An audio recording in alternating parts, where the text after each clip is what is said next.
some of the charts here. I'll talk about some of the data right now. In 2018, authorities in Utah seized 1,600 fentanyl pills measured in dosage units. By 2020, 2 years later, that had surged to nearly 15,000. In 2023, the fentanyl pill seizures in Utah exploded to nearly 2 million pills. So let me state that again. In 2020, there were 15,000 seized. In 2023, there were nearly 2 million seized. Fentanyl is spreading into every corner of the drug market. About 33% of all positive drug samples submitted to the Utah State Crime Lab in the first half of 2024 tested positive for fentanyl. Now, sadly, many drug users don't even realize they're getting fentanyl laced into the drugs that they are taking. This complicates detection and reporting, and the true extent of fentanyl-related cases is likely underreported. So why are we seeing this trend? Well, fentanyl is cheaper, more accessible, and more potent than other drugs. It keeps getting cheaper. According to our undercover officers, in 2019, a fentanyl pill in Utah sold on the streets for between $12 and $20 per pill. Last year, the price was as low as $4 to $8 per pill. Now, the result of this trend is sobering. Fentanyl has quickly become the most common cause of drug overdoses in Utah. The number of fentanyl deaths more than doubled between 2019 and 2020 in just 1 year. The number of overdose deaths in 2023 reached the highest number on record in Utah at 606 deaths. 290 of overdose deaths in 2023 were fentanyl related. We must stop the rise of these overdose deaths. Now, the majority of fentanyl in Utah is sourced from transnational criminal organizations and smuggled across the southern U.S. border. Of the many ways that the Biden administration's border policies have been a failure, the fentanyl crisis is the most stark and dangerous. That is not a partisan point of view, but a bipartisan point of view expressed to me by Democratic governors and Democratic members of Congress. As one Democratic border state senator expressed to me, every day there's enough fentanyl trafficked through to kill half the country, and we're not doing anything in terms of detection and interdiction. Fentanyl now affects everyone. Agents often encounter people who are holding down regular jobs, but must stop along the Jordan River Trail to buy fentanyl pills just to function. Without these pills, they risk experiencing severe withdrawal symptoms and being unable to work or carry on with their daily responsibilities. The need to stay functional fuels a vicious cycle of addiction. As our state law enforcement agents talk to those affected, they often hear that despite their desire to stop, they find it nearly impossible due to the overwhelming physical and mental dependence created by fentanyl. Now, addiction can affect anyone, including those tasked with caring for others. Agents encountered a home health care nurse who had fallen into the grip of addiction purchasing fentanyl pills. This shows how addiction transcends professionals and societal roles, pulling in even those who are trusted with other people's well-being. One of the most heartbreaking realities is witnessing parents using fentanyl with their children nearby. On multiple occasions, agents encountered parents purchasing fentanyl with their children waiting in the vehicle, sometimes even smoking the drug with the kids in the back seat. One particularly distressing case, a parent hid fentanyl pills in their child's car seat to avoid detection. This addiction isn't just harming individuals, it's endangering innocent lives. Now, these are not just statistics. They are our neighbors, they are parents, workers, friends, and even our own kids. But raising awareness, providing resources, and supporting recovery efforts, we can begin to combat the dangers of fentanyl and prevent more lives from being lost to this deadly drug. So today, I'm excited to announce a new task force that we'll be forming to help with this terrible addiction that is hitting our state. Our goal with this task force is to reduce demand through prevention and treatment, address root causes of fentanyl abuse, and disrupt fentanyl trafficking networks. We have so many incredible professionals who are here to help us with this today. I appreciate Commissioner Jess Anderson, who's going to be leading this task force. I appreciate our local law enforcement officers who work very closely with state officials, our troopers and others. I appreciate those who are working in addiction recovery. This is more important than ever before. Again, this is impacting so many lives. I don't know that there's a single family in this state that hasn't been impacted in some way by fentanyl and fentanyl addiction. I appreciate the local leaders who are helping us with this effort as well. And I appreciate the legislature especially. We'll be talking more with the legislature as we move forward. Thanks to Commissioner Wynn, I'm sorry, Representative Wynn and Representative Wilcox, who are here with us and who have been incredible leaders on all of these types of issues and related issues. We're very lucky to have so many people who understand how dangerous this is right now and who are willing to step forward to help us. We have to do more of everything, and we're going to do more of everything. I want to thank our media partners who are here with us today to help elevate this discussion. It's important that we let people know what is happening in their neighborhoods.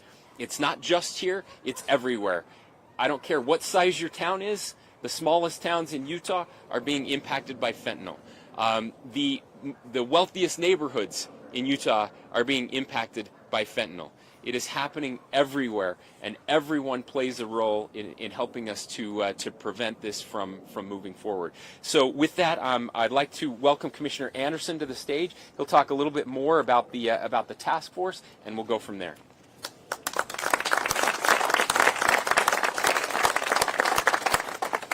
Thank you, Governor. The purpose of the fentanyl task force is committed to addressing the fentanyl crisis by identifying and resolving critical gaps in prevention, education, treatment, and law enforcement efforts.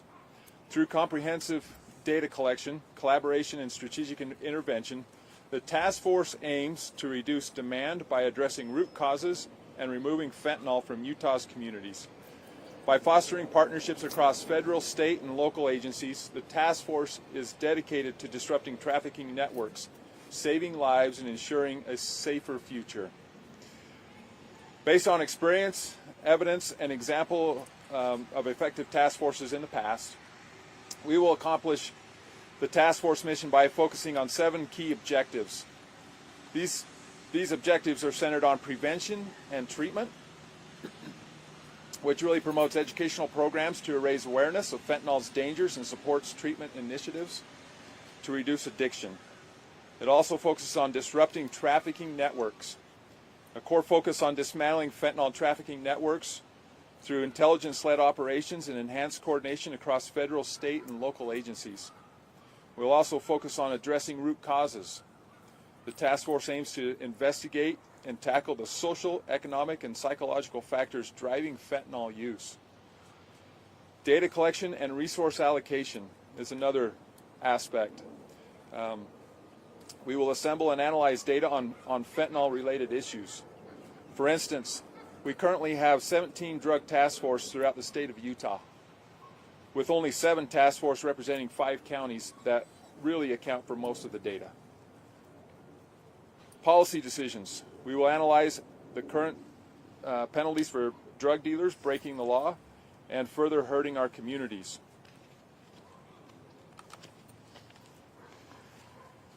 As we work through the key objectives and provide proper services, it will be imperative that we have a strong, sustainable leadership team built with an end goal in mind. As the Governor mentioned, led by the Department of Public Safety, the partnership for for the task force will consist of political partners, those from the Governor's Office, the Senate, and the House, leadership, our Utah Association of Counties, the League of Cities and Towns, as well as our Commission on Criminal and Juvenile Justice. Another partner is our law enforcement agencies. That includes our federal agencies, the FBI, the DEA, Homeland Security, as well as the ATF. Our chiefs and sheriffs associations, which we appreciate our representatives for the chiefs and sheriffs being here with us today. Our county jails and administrators, the Utah Department of Corrections, under the direction of Director Red, our courts and criminal justice system entities, as well as our local drug task forces. Other partners include our crime lab, both at the state and federal levels, our medical examiner's office, who helps us with overdose and cause of death investigations and findings, as well as overdose mapping. Working with Rocky Mountain HIDA, our high-intensity drug trafficking organization, who also helps us with a drug monitoring initiative. We will also have a partner in our intelligence sharing through the SIAC, through real-time crime center operations, and also our health department, both federal but also really at the local level, the state and the local level under Director Gruber, who's here with us as well. And also our prosecution. It'll be imperative for us to be able to ensure that as we work with our United States Attorney's Office, the District of Utah, which we appreciate Phil Vitti being here today representing that office, as well as our statewide Association of Prosecutors, the Utah Attorney General's Office as well. All are critical to the effect of coming together and providing the oversight and the leadership which is going to be needed for this task force. In conclusion, we look forward to working together through a collaborative partnership to find solutions to this terrible problem. Through a life of public service and especially the opportunity to represent public safety, I believe that we can all agree that this state that we love and the communities in which we live will be much better off as we educate and eradicate the effects of fentanyl and while we keep Utah safe. Thank you.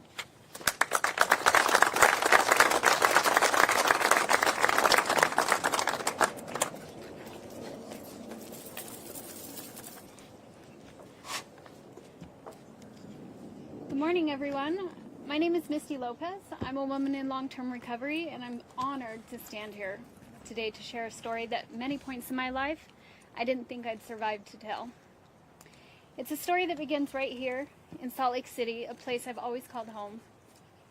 But it's also a story that has its darkest chapters tied to places like this very trail. I grew up surrounded by addiction. It runs deeply on both sides of my family. My dad was a heroin addict who spent most of my life in prison until he later died of HIV. My mom struggled with meth, and every single member of my family was touched by addiction in one way. And despite telling myself I'd never be like them, I eventually found myself walking the same path. I started using meth when I was 15. I started drinking at 21. And by 30, I had turned to heroin and fentanyl. That's when things started spiraling. I lost a child to the state when I was 18. I didn't know how to cope. By the time I was 28, I had lost my uncle, a man who was super dear to my heart, to murder due to drugs. And that grief sent me deeper into addiction. Heroin was my first escape, but fentanyl quickly followed. It was easy to get, too easy in fact.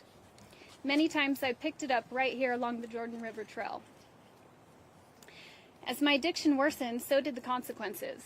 I was arrested constantly, 9 cases, over 30 charges, most for distribution, fraud, and paraphernalia. My life was completely out of control, and I had no hope left. My lowest moment came after I had manipulated my way into a treatment center, only to run 4 days later. I had lost everything. My family didn't want to talk to me. I had overdosed several times, and I was ready to end my life. I had made the decision to shoot up one last time so that I could just end it all. But God intervened. Instead of dying, I was arrested. And for the first time, I was sick of feeling alone, sick of disappointing myself, and sick of disappointing my children. I didn't want my children to get a phone call that their mom had died in a ditch somewhere. That was the turning point for me. Today, I'm proud to stand before you as someone who has been sober for 3.5 years. My sobriety has had a huge impact on my children, who once lived with fear of getting that phone call about me. I had exited their lives for years, and they felt abandoned. But now, they trust me, they live with me, and they know I'm dependable. I love my boys and my daughter with my whole heart, and I'm so grateful they can finally rely on me. I'm going to try not to get emotional, sorry. Recovery wasn't easy, but it was worth it. I went through House of Hope, a residential outpatient program, and I'm a proud graduate of Drug Court. It's a program for people with felony drug charges. I've had my record expunged. I've earned my peer support certificate, and I'm now currently in school for human services with a concentration in addiction and hoping to get my PhD later in forensic psychology. Today I help others on their recovery journey, and my husband and I have started our own treatment center called Level Up IOP to give others the tools they need to overcome addiction just like I did. I know firsthand how easy it is to fall into the trap of fentanyl, and I know how difficult it is to climb back out. It takes a village of support, strong leadership, and relentless commitment to the health and safety of our communities. That's why I want to take a moment and thank Governor Cox for making fentanyl a key initiative of his administration. His focus on reducing demand through prevention and treatment, addressing the root causes of addiction, and disrupting the trafficking networks that flood our communities with this deadly drug is critical. Governor, your leadership gives people like me and the countless others who are still struggling and fighting a fighting chance. It gives our children hope for a future where fentanyl doesn't claim any more lives and where recovery is possible for everyone. Thank you all for being here today, for listening, and for continuing the fight against this devastating crisis. Together we can make a difference. Thank you.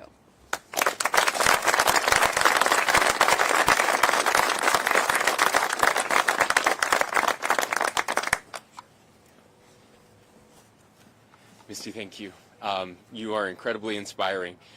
That is exactly what we want for everyone here in the state of Utah, an opportunity and hope, and that's what we're trying to accomplish. We know we have a lot of work ahead of us. It's going to take everyone pulling together, but we really can make a difference. I'm convinced of that. This is worth fighting for. Our families, the Misties of the world, are worth fighting for, and you have my commitment and the commitment of my team. I know I've spoken to legislative leadership about this initiative, and they are all on board, and I feel very hopeful and optimistic that we can make a difference. So with that, we'd be happy to answer any questions you might have. Commissioner Anderson or anybody else is here can answer those questions.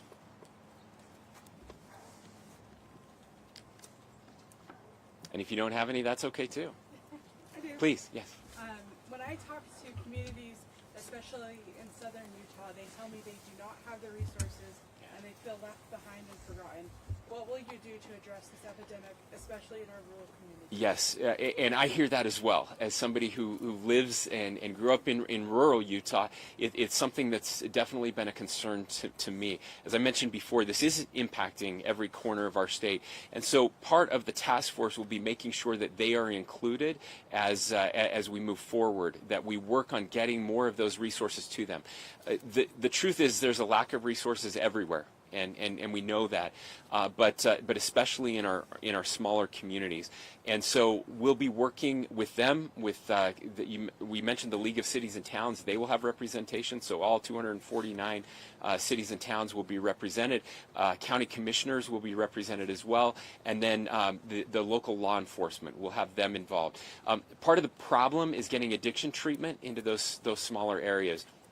And so we will be working closely with those that do provide addiction treatment. Most of those go through the multi-county AOGs, and so we'll be talking to them. I do appreciate our federal partners, as Jess mentioned as well. There is some funding that we've been able to get from our federal partners. We're hoping that more of that will become available, and we'll be able to share that with local communities. Thank you. Great question. Thank you. Anyone else, please? A lot of addicts I've spoken to, their addiction starts from medicine, prescription pills, painkillers, that sort of thing. What's your task force going to do to sort of distance that gap between prescription pills and then turning to opioids and fentanyl? Yeah, so this is something we've been working on for some time. So this won't be new to the task force. We've been working on this with another group in the past, led by the Attorney General's office and several others that have been mentioned here, have been partners in that piece. we've made good strides. Having family members who have had surgery very recently, we've been able to listen to the conversations that are being had with doctors and nurses, and the warnings that are going out to people about the possibility of addiction. We've made changes legislatively and otherwise to prevent the type of prescription fraud that we were seeing happening, the doctor shopping that was happening before, and the overprescribing of pills. Now, all of that being said, there's still too much of that going on, and so we're this is I think an important time, an important reminder that everybody's one knee surgery away from being homeless and addicted to fentanyl. Sadly, that is the case, and it happens far too often. And so there's an education component that's still where we're still lacking a bit, helping people understand to flush it, get rid of it, have somebody who can help you, who can deliver those pills to you, having a trusted person, a family member who has control of those. Those are the types of things everyone can do in their own household to really make a difference. But I would just encourage all of our doctors and nurses, healthcare professionals who are part of that chain to re-examine their practices. I'm also going to make a recommendation. I saw Steve Price here somewhere. Steve, thank you. Steve is a great friend. He recommended a book to me. I made my entire staff read it. It's called The Least of Us, and it's Sam Quinones. I've gotten to know him. He's the author. He writes about the history of fentanyl in our country. And he talks about the opioid companies and the terrible abuse that they implemented on everyone, the lies that they told, and how that has led to this crisis that we're facing right now.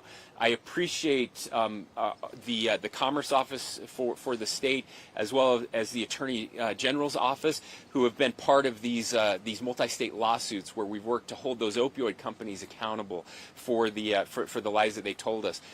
Some of the resources that we'll have and that we'll be able to use over the next few years will come from those settlements that are coming into the state, millions of dollars. Those are also being distributed, back to the earlier question, to our local communities, to our counties, to our local cities, and that will help with some of the programs that we're implementing from this task force to actually deal with some of those issues. So we will have more resources available. Sadly, they're coming from people who profited off the addiction and death of so many in our state. Other questions, please. Yes, this isn't really a question. It's more of a statement. But we want to thank you. The state wants to thank you, and they will thank you for this task force. In 1998, John Huntsman Sr. said, "Cancer moves fast. We have to move faster." We're in an era today where fentanyl is moving fast. We have to move faster. This is a seminal step that you've made. It'll change this state. So we just want to thank you for leading out on this issue and establishing this task force, because it's a war. It's a race. And what you said is this is really vital and important to the state. We want to thank you. Thank you. Thank you, Steve, again, for your leadership on this issue at the local level and the state level.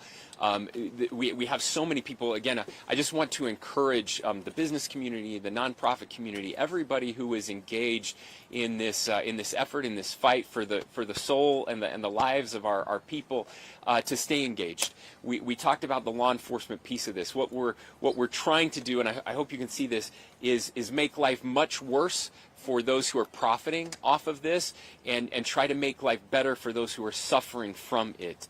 And there is an important distinction there. We have to hold people accountable. You heard Misty's story, and that's a story we hear often, that sometimes it's not until you're arrested and have an opportunity for your brain to actually start to think clearly again that you're willing to actually go through the steps where you can get the help that you need.